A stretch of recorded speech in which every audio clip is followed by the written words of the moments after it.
A Roman emperor once married a living copy of his dead wife. This is the story of a boy named Sporus, a vessel for an emperor's grief and a dark mirror to absolute power. By the end, you will understand how the human soul can become a tool in the hands of a tyrant. We will walk the dark corridors of Nero's mind and witness a union that defies every natural law. What does it mean when a person is remade into a monument for another? How does absolute power warp love into possession? This journey reveals truths about identity, control, and the ancient world that are stranger than any fiction. What do you think is the ultimate cost of unchecked power? Nero's path to the throne was paved with poison. He was not born to rule, but was placed there by his mother, Agrippina, a woman of ruthless ambition who orchestrated the murder of her own husband, the Emperor Claudius. Young Nero ascended at just 17, initially guided by wise advisors like the philosopher Seneca. For a brief, hopeful period, Rome saw a golden age of art and reasonable governance. But the seeds of tyranny were already sprouting. Nero chafed under the influence of his mother, viewing her not as a protector but as the final chain on his absolute power. His solution was as brutal as it was predictable. He had her murdered. This act was a point of no return, a dark baptism into a world where every human relationship could be severed by imperial command. With that barrier gone, Nero's true nature began to unfurl like a black banner. He immersed himself in the arts, not as a patron, but as a performer, demanding the adoration of crowds forced to applaud. He spent the empire's wealth on grotesquely lavish parties and a sprawling golden palace called the Domus Aurea. While the people of Rome suffered, the sensitive boy poet was vanishing, replaced by a monster who believed himself a god walking among mortals. And into this spiraling chaos walked Poppaea Sabina. She was not Nero's first wife, but she would become his most consequential. Beautiful, shrewd, and politically astute, Poppaea represented everything his mother was not. She was a partner in his fantasies, encouraging his artistic delusions and his thirst for absolute control. Their relationship was a volatile fusion of passion, politics, and shared narcissism. She wielded immense influence, convincing Nero to divorce and later execute his first wife, Octavia. For a time, she seemed to be the one person who could both match his intensity and temper his worst impulses. Then, Poppaea became pregnant. This should have been a moment of dynastic security, an heir to secure Nero's line. But the emperor's temperament was a storm that could change direction without warning. Ancient historians like Suetonius and Tacitus record a terrible domestic argument. In a sudden, uncontrollable rage, Nero kicked his pregnant wife. The blow was fatal. Poppaea Sabina, the second most powerful person in the Roman world, died from the violence of the man who claimed to love her. The official story was a miscarriage, but Rome whispered the grim truth. In that moment, Nero did not just lose a wife, he shattered his own carefully constructed world. The one mirror that reflected back a version of himself he adored was gone.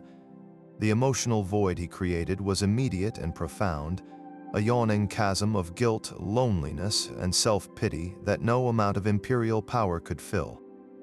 It is from this specific darkness, this toxic blend of unbearable loss and unassailable authority, that the story of Sporus would soon, and terribly, begin. Into this void of grief and guilt stepped a boy named Sporus. We know little of his origins, only that he was likely a young freedman or slave, possessing one haunting and fatal quality, a striking, almost miraculous resemblance to the dead Empress Poppaea. For Nero, this was not a coincidence, it was a divine sign. In Sporus, he saw a vessel, a blank canvas upon which he could project the image of his lost love. The emperor issued a command, and the boy's life was irrevocably altered. This was not an adoption or a favor, it was a erasure. Sporus was taken, and a systematic transformation began. He was dressed in the finest silks and robes identical to those Poppaea wore, garments meant for an empress now draping the form of a teenage boy. He was adorned with her personal jewelry, precious stones that had once touched her skin now cold against his. His hair was styled to mirror hers, his mannerisms perhaps coached to echo the woman he was forced to replace. The goal was not to find a look-alike, but to create a living replica. The transformation culminated in a spectacle that blurred the lines between mourning, madness, and theater. Nero staged a formal, public wedding. Imagine the scene: the Roman elite gathered, their faces masks of compelled reverence, as Sporus was led in the full regalia of a bride. There was a dowry, a symbolic transfer of wealth to legitimize the union. There were vows spoken not to a woman, but to a boy embodying a ghost. A bridal procession moved through spaces still echoing with Poppaea's memory, forcing the entire court to participate in Nero's profound delusion. In private, the charade deepened. Sporus was given the title and honors of an empress. He was expected to preside at banquets, to be attended by servants as a royal consort. Nero, in his twisted logic, had not taken a new wife, he had resurrected the old one. He called the boy Sabina, Poppaea's family name, and treated him with the fragile, possessive devotion one might show a priceless and animated portrait. So what did this monstrous act truly mean? Was it a symptom of overwhelming grief? Perhaps in part, but this was grief weaponized by absolute power. A common man mourns, an emperor rebuilds. It was also a display of madness, a rupture with reality where the boundaries of identity, gender, and life itself could be redrawn by imperial whim. Politically, it was a stark statement, a demonstration that even the most sacred societal institutions, like marriage, were mere clay for the emperor to reshape. Above all, it was an exercise in absolute control. Nero could not conquer death, but he could conquer a human being. In Sporus, he proved he could command not just bodies, but destinies, not just actions, but the very essence of a person. He showcased a power so total it could force the world to see a boy as an empress, and to accept a living grave as a marriage bed. The wedding was not a celebration, it was an annexation of one soul by another. For Sporus, every dawn was a performance. His life within the golden cage of the Domus Aurea was a surreal blend of privilege and profound humiliation. In public, he was the empress. He attended state functions draped in silk, his neck heavy with jewels, receiving the bowed heads of senators who dared not meet his eye.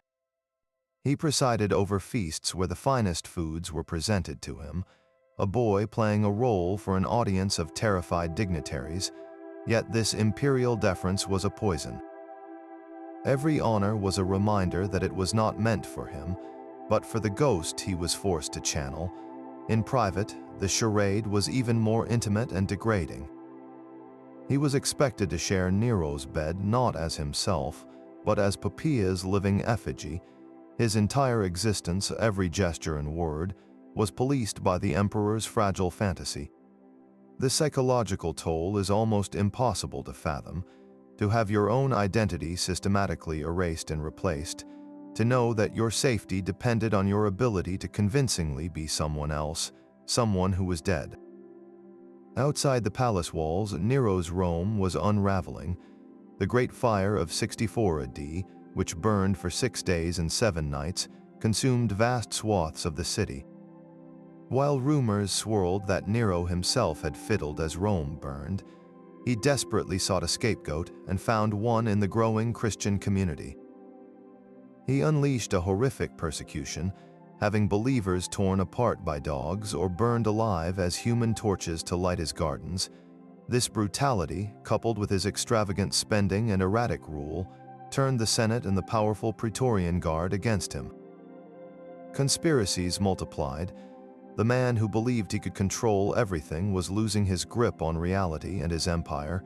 Nero's end came not with a bang, but with a panicked whisper. Declared a public enemy by the Senate, he fled Rome with only a few servants.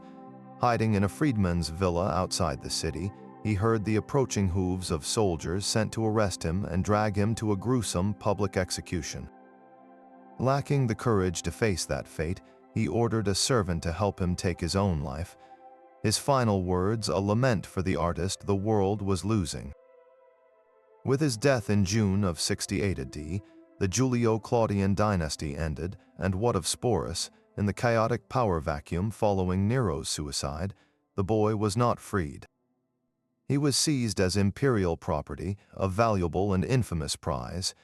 The tragic irony deepened impossibly when his new captor was revealed, the Emperor Otho.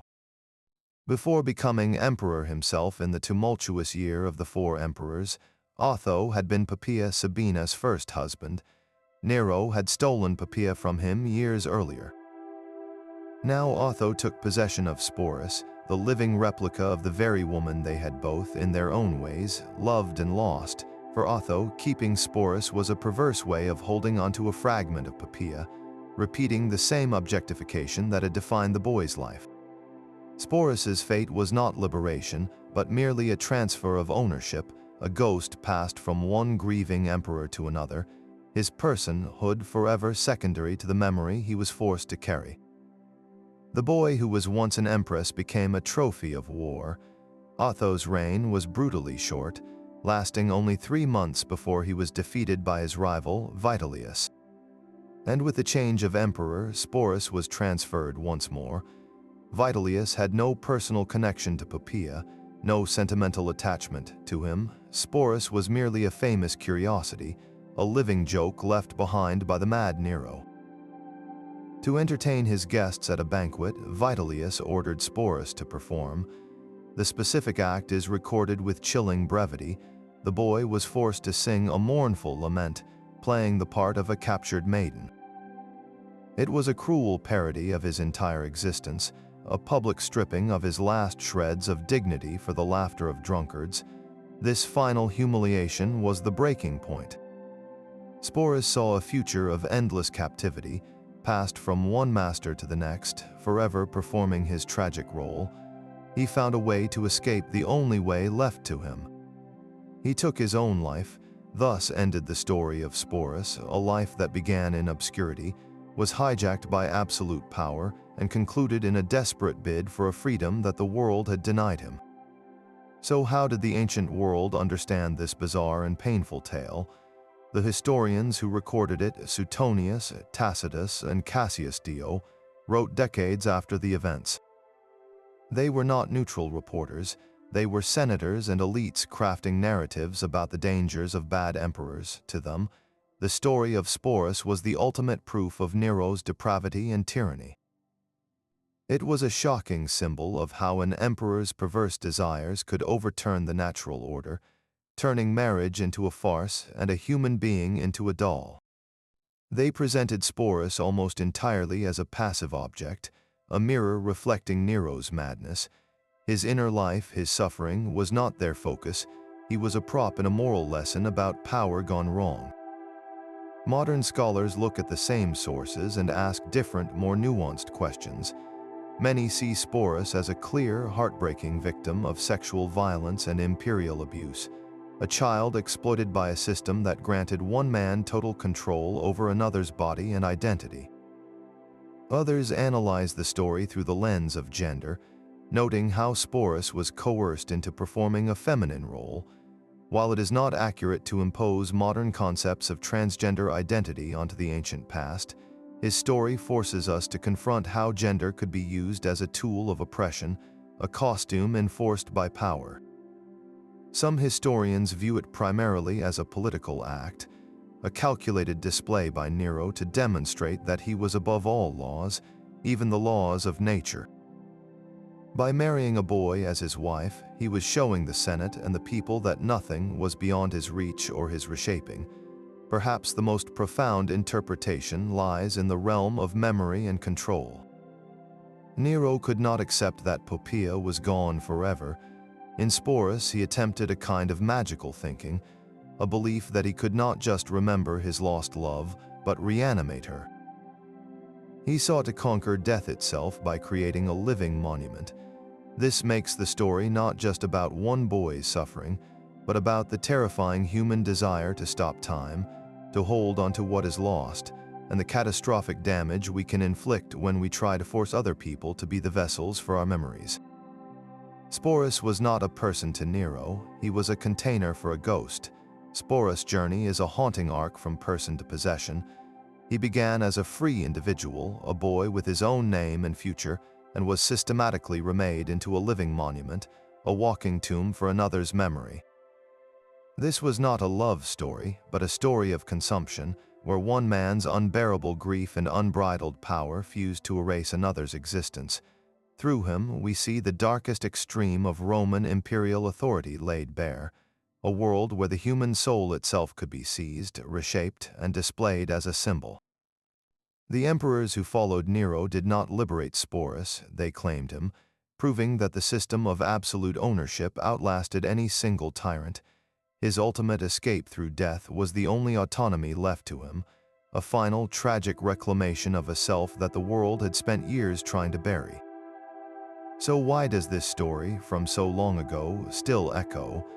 Because it forces us to confront timeless questions about agency and identity. What does it mean to be used as a symbol against your will? Where is the line between profound grief and monstrous possession? Sporus' life is a stark, ancient mirror reflecting a truth we still grapple with, that the abuse of power is not always about physical chains, but about the theft of a person's very story, forcing them to live a narrative written by someone else. He reminds us that history is not just about empires and battles, but about the individual human hearts caught in their machinery. What do you think was the most tragic element of Sporus' story? Was it the initial theft of his identity, the public humiliations, or the fact that even in death, historians debated him as a symbol rather than a person? Share your reflections in the comments below. If you found this dive into the shadows of the ancient world compelling, subscribe for more journeys into history's most mysterious and human chapters.